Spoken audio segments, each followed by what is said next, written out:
और बीच बड़ी खबर आ रही है, उसका रुख करें जहां पाकिस्तान ने लाहौर कराची में एयर स्पेस बंद कर दिया। जो जानकारी हमें मिल रही है, सुबह 4 बजे से 8 बजे तक एयर स्पेस बंद किया है पाकिस्तान ने लाहौर और कराची में। ये बड़ा अपडेट आपको दे रहे हैं। तो देखिए, स्थितियां तेजी से बदल रही हैं, हालात पाकिस्तान के अंदर भी बदलते दिखाई दे रहे हैं। सुबह 4 बजे से लेकर 8 बजे तक एयर स्पेस बंद किया गया है, ये जानकारी हमें मिल रही है। पाकिस्तान ने लाहौर और कराची में एयर स्पेस बंद किया है। और हमारे साथ एक बड़ी टीम ग्राउंड जीरो से लगातार जुड़ी हुई है और अपडेट देने के लिए हमारे साथ सुमित, अनामिका और सुमित झा, इसके अलावा जतिन भी जुड़े हुए हैं। लेकिन सुमित, आपके पास मैं पहले आना चाहूंगी, सुबह 4 से 8 बजे तक का एयर स्पेस बंद करने का फैसला, इससे पहले इंडियन विमानों के लिए एयर स्पेस बंद करने का फैसला भारत ने भी जवाबी कार्रवाई की, लेकिन यह फैसला क्यों लिया गया, क्या लगता है? देखिए, पहले जो शुरुआत में एयर स्पेस बंद करने का फैसला भारत के लिए लिया गया था, वो तो ड्रामा था, वो ये दिखाने के लिए कि पाकिस्तान भी कुछ कर रहा है। लेकिन अब ये जो किया गया है, ये इस डर से किया गया है कि भारत कभी भी कोई बड़ा एक्शन यहां पर ले सकता है, क्योंकि इसका जो है अनुभव पहले ही पाकिस्तान को है। जिस तरीके से इससे पहले सर्जिकल स्ट्राइक जो है वो भारत की तरफ से की गई थी, एयर स्ट्राइक जो है की गई थी, और इसलिए पाकिस्तान को डर सता रहा है कि कभी भी भारत की तरफ से एक्शन जो है वो हो सकता है। और इसलिए वो कोशिश ये कर रहा है कि पूरी तरीके से एयर स्पेस जो है वो बंद कर दिया जाए, और कोई भी अगर एक्शन होता है तो उसके लिए कम से कम उसकी तैयारी हो, क्योंकि पाकिस्तान को तो एक बार नहीं, दो बार ओसामा बिन लादेन की स्थिति भी आपको याद होगी, जब अमेरिका की तरफ से जो है एक्शन लिया गया था और ओसामा बिन लादेन को वहां पर ढूंढ निकाला गया था। मैं दूसरी तरफ आपको मैं तस्वीर दिखाता हूं, मेरे पीछे आप देखिए, ये जंगल, वो पहाड़ियां, क्योंकि एक तरफ जो आप बॉर्डर पर आप एक्शन देख रहे हैं, दूसरी तरफ एनआईए का एक्शन यहां पर जारी है। एनआईए की टीम यहां पर पहुंची थी, सर्च जो ऑपरेशन है वो लगातार यहां पर चल रहे हैं। ये वो तमाम घाटियां हैं, क्योंकि जो बड़े इनपुट इस वक्त जांच एजेंसियों के पास हैं, उसमें यह कहा जा रहा है कि आतंकियों ने अभी तक भारत का जो बॉर्डर है वो क्रॉस नहीं किया है, क्योंकि जिन सैटेलाइट फोन का इस्तेमाल यहां पर किया गया था आतंकियों की तरफ से, उनके सिग्नल को ट्रेस करने में कामयाबी यहां पर जांच एजेंसियों को मिली और उसके बाद ऑपरेशन को तेज किया गया है। और दरअसल उसी रास्ते को, जो बड़ी जानकारी है,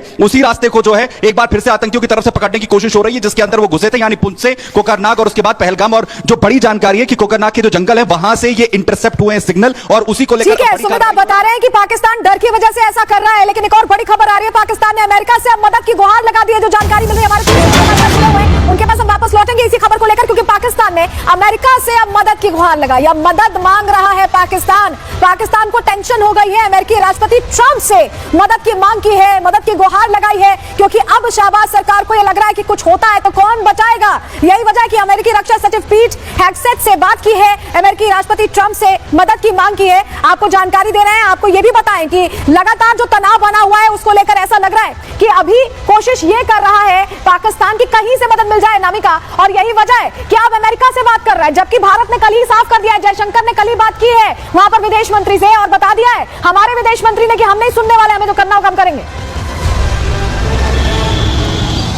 ये वही पाकिस्तान है जो पहले की तरफ धमकी दे रहा था, परमाणु बम का दम दिखा रहा था। अब वही पाकिस्तान है जो कि दुनिया भर में अब मदद की भीख मांग रहा है, लेकिन पूरी दुनिया ये जानती है कि ये वही पाकिस्तान है जो पहले आतंक की खेती करता है, इसके बाद दहशतगर्दी करता है, और अब जब फंस गई है, अब जब बुरा फंस गया है, अब जब भारत की ओर से कार्रवाई करने को लेकर बड़ा आकलन किया जा रहा है, बड़ा एक्शन लेने की तैयारी है, तो पाकिस्तान को यह लग रहा है कि बचाने वाला फिलहाल कोई नहीं है, इसलिए उसकी ओर से अमेरिका से मदद मांगी जा रही है। लेकिन भारत ने भी रुख साफ कर दिया कि चाहे कोई भी हो, इसके पहले भी आप देख लीजिए जिस तरीके से पहलगाम में घटना हुई थी, उसके बाद से कई देशों ने यहाँ पे अपनी अपनी ओर से स्टैंड क्लियर किया था और साफ साफ कहा था कि आतंकवाद के खिलाफ हम भारत के साथ खड़े हुए हैं। अब ऐसे में पाकिस्तान जिस तरीके से जो भीख का कटोरा है मदद को लेकर के फैला भले ही रहा हो तमाम देशों के सामने, अमेरिका के सामने, लेकिन तमाम ये देश जानते हैं कि पाकिस्तान की करतूतें कैसी हैं, हरकतें कैसी हैं। ऐसे में पाकिस्तान को मदद मिलेगी, इस बात की गुंजाइश। अनामिका, सुमित और सुमित चौधरी, आप हमारे साथ बने रहिएगा, आपके पास हम वापस लौटेंगे, लेकिन आपको बताते हैं कि कैसे हालात बने हुए हैं। पाकिस्तान तीन तरफा गिर गया। जरा तस्वीरें देख लीजिए, ये 3 तस्वीरें पूरी कहानी बता रही हैं। भारतीय हमले का डर ऐसा कि पाकिस्तानी नेता मंत्री बड़ी बड़ी बातें जो करा करते थे, एटमी धमकी जो दिया करते थे, वो कह रहे हैं अब कभी भी अटैक हो सकता है, उनकी धड़कनें बढ़ी हुई हैं।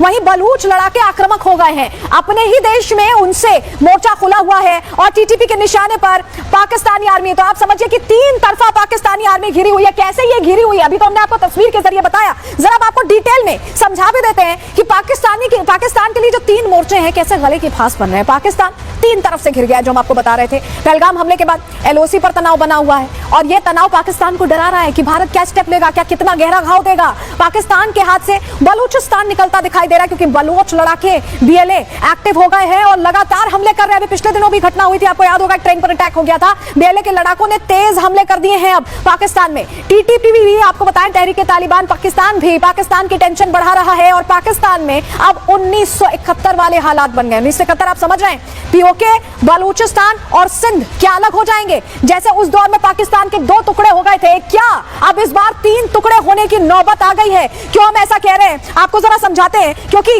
ग्राफिक्स के जरिए आपको समझाते हैं कि पाकिस्तान कैसे खंड खंड होने के हालातों पर आकर खड़ा हो गया। हम यूं ही नहीं कह रहे, जरा ये तस्वीर देखिए, ये आपको दिखा रहे हैं हम कैसे चौतरफा प्रहार हो रहा है और टुकड़े 4 होने वाले। ये देखिए, सिंध, ये आप ग्वादर पोर्ट देख रहे हैं, यहां से जो पूरा खनन होता है या जो भी पूरा एक रेवेन्यू आता है वो सीधे, ये कहना है पाकिस्तानियों का कि सीधे इस एरिया में जाता है। ये पंजाब है, पाकिस्तान का पंजाब। और सिंध कहता है कि हमारे पास कुछ नहीं आ रहा, हमें कोई फायदा नहीं मिल रहा। तो ऐसे में ये भी अब कहीं ना कहीं खुद को अलग करना चाहता है। बलूचिस्तान तो लड़ाई में फंसा ही हुआ है, उसका कहना है हम आधे पाकिस्तान के, आधे हम ईरान के, हम आधे अफगानिस्तान के।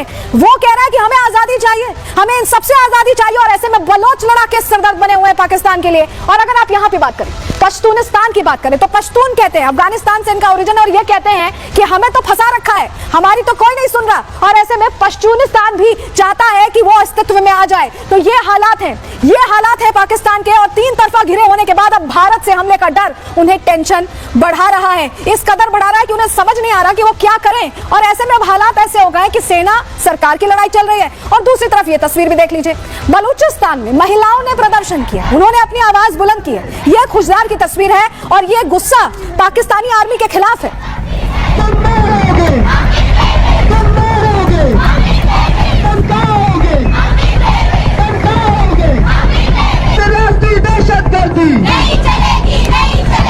तो देखिए, आप ये तस्वीर देख रहे हैं और पहले आपने देखा होगा बेले लगा के हमला करते थे, लेकिन अब महिलाएं भी उतर आई हैं, महिलाएं भी सड़कों पर उतर आई हैं और पाकिस्तानी आर्मी के खिलाफ लगातार आवाज बुलंद करती दिखाई दे रही है। लेकिन क्या प्रश्न ये है कि पाकिस्तान में इतिहास खुद को दोहरा रहा है। क्यों हम ऐसा कह रहे हैं, चलिए समझाते हैं, जल्दी से जानकारी आपके सामने रखते हैं। 1971 में बांग्लादेश में भी ऐसे ही हालात बने थे। पाकिस्तान से उस वक्त पूर्वी पाकिस्तान अलग हो गया था, दो हिस्सों में बढ़ गया था।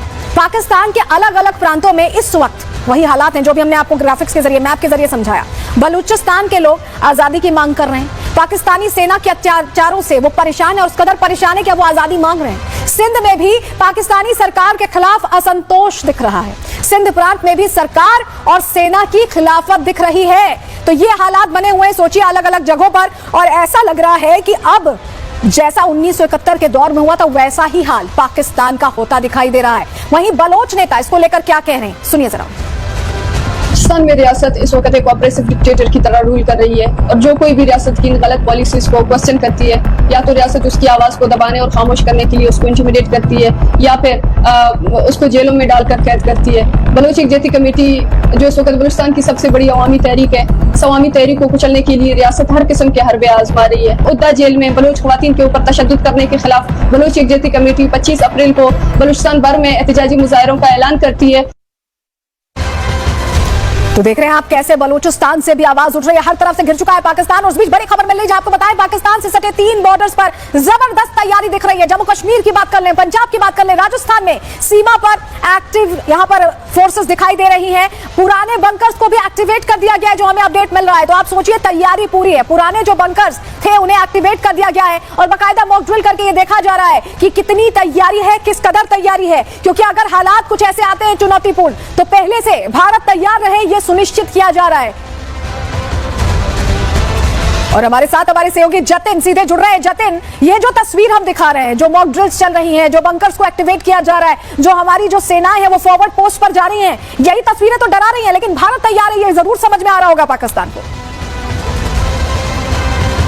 बिल्कुल, देखिए, यही तस्वीरें डरा रही हैं और पाकिस्तान किस तरीके से पैनिक हो रहा है उसकी तस्वीरें भी हैं। हमने आप ही के शो में वो खबर सबसे पहले ब्रेक की थी कि किस तरीके से पाकिस्तान ऑक्यूपाइड कश्मीर में टेरर कैंप खाली हो रहे हैं, हाफिज सईद को सुरक्षा दे दी गई है। ये भी जानकारी मिल रही है कि पाकिस्तान रेंजर्स की जो चौकियां है वहां से फ्लैग हटा लिए गए। ये भी जानकारी मिल रही है कि आर्मी अपनी जो बॉर्डर है उसको छोड़कर पीछे जा रही है। तो ये क्या है? ये पाकिस्तान की बुखलाहट है। जो पाकिस्तान पहले धमकी देता था कि हम न्यूक्लियर पावर है, हम भी हमले कर सकते हैं, लेकिन अब जैसे कि आप भी बता रही है कि वो अमेरिका से गुहार लगा रहा है। पाकिस्तान जिसकी सबसे बड़ी ताकत जो वो बोलता है F-16 वो भारत के खिलाफ यूज नहीं कर सकता। तो जाहिर तौर पर कि वो बोलते कुछ और है, लेकिन ग्राउंड पर तस्वीरें बिल्कुल अलग नजर आ रही है। और यही आप समझिए कि पाकिस्तान का डिफेंस सिस्टम इस तरह खोखला हो चुका है कि वो देर रात प्रेस कॉन्फ्रेंस करते हैं और बोलते हैं 36 घंटे में भारत जो है वो हमला कर देगा, एयर स्पेस बंद करने की बात करते हैं, फिर टाइम ड्यूरेशन दे देते हैं कि रात के समय कहीं फाइटर जेट भारत के पीओके या किसी ऐसी जगह पर हमला ना कर दे जहां पर आतंकियों को पाकिस्तान और ISI ने शह दे रखी है। तो तमाम ऐसी बातें हैं, हालांकि पाकिस्तान बोलता कुछ और है, लेकिन ग्राउंड पर वो तस्वीरें अपने आप में बयान करने के लिए काफी है।